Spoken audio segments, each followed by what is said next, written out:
వందలాది ప్రజలు లేదా వేలాది ఖాతాదారులకు సంబంధించినటువంటి అంశం విషయంలో ఎందుకు అంత నిర్లక్ష్యంగా ఉంటున్నారు అన్నది అర్థం కావట్లేదు.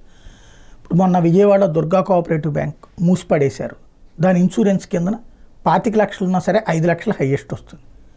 మరి ఇంతకాలం కష్టపడి సంపాదించుకున్న డబ్బులు అందులో ఏమైపోయినట్టు ఎవరికి పట్టట్లేదు. ఎవరినో మధ్యవర్తిని పెడతారు, ఆ డబ్బులు ఇస్తారు, అంతే. జీవితాలు ఎన్ని నాశనం అవుతున్నాయి.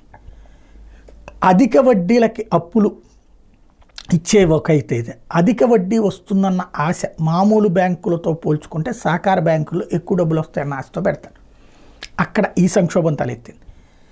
అదే సందర్భంలో హౌసింగ్ ఫైనాన్స్ అని లేకపోతే కనుక వెహికల్ ఫైనాన్స్ అని ఇట్లాంటి బ్యాంకులు ఇస్తున్నాయి. ఈ మధ్యకాలంలో బ్యాంకుల్లో జరుగుతున్నది ఏంటి, వాళ్ళకి ఆ సదరు వ్యక్తులకి టార్గెట్ ఇస్తున్నారు. ఆ టార్గెట్ కోసం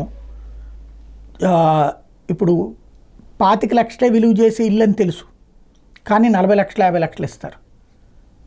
ఆ వెహికల్ దాని కెపాసిటీ ఏంటో తెలుసు, కానీ ఎక్కువ లోన్లే ఇస్తారు. ఇక్కడ సమస్య ఏంటంటే అవి అప్పు 4 రోజులు, 1 ఏడాది 2 ఏళ్ళు తీరుస్తారు, ఆ తర్వాత వదిలేస్తున్నారు. అవి అంటే ఫర్ ఎగ్జాంపుల్ ఈజీగా అర్థమయ్యే భాషలో చెప్పాలంటే ఒక బ్యాంకు ఒక ఇంటికి 50 లక్షలు లోన్ ఇచ్చింది.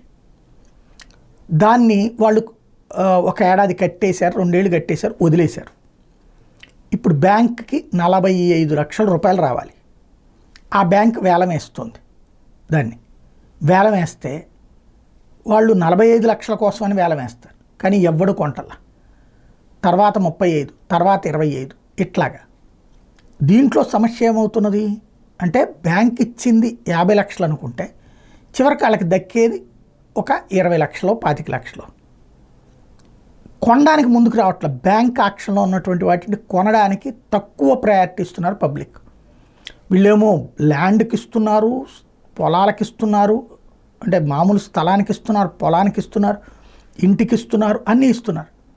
కానీ ఈ టార్గెట్ల కారణంగా సరైనటువంటి దిశ లేదు, ఇచ్చిపడేస్తున్నారు. అలా కట్టలేని పరిస్థితుల్లో ఇప్పుడు 100లో ఒక 5 కట్టలేదంటే ఒక అర్థం ఉంది, 10 కట్టలేదంటే అర్థం ఉంది. కానీ 30-40 కట్టలేకపోతున్నారంటే ఏంటి, సంథింగ్ వీళ్ళ మధ్యన అండర్స్టాండింగ్. వీళ్ళ టార్గెట్ వీళ్ళు పూర్తి చేశారు, రికవరీ టార్గెట్ రికవరీ పూర్తి చేశారు. కానీ నష్టపోతున్నది బ్యాంక్. ఎవరి సొమ్ము? ప్రజల సొమ్ము. దీంతో ఏమైపోతున్నాయి, బ్యాంకులు క్రైసిస్లో పడకుండా ఉండటం కోసం జనం మీద ఏం భారాలు వేస్తున్నాయి, పర్థం లేని భారాలు వేస్తాయి.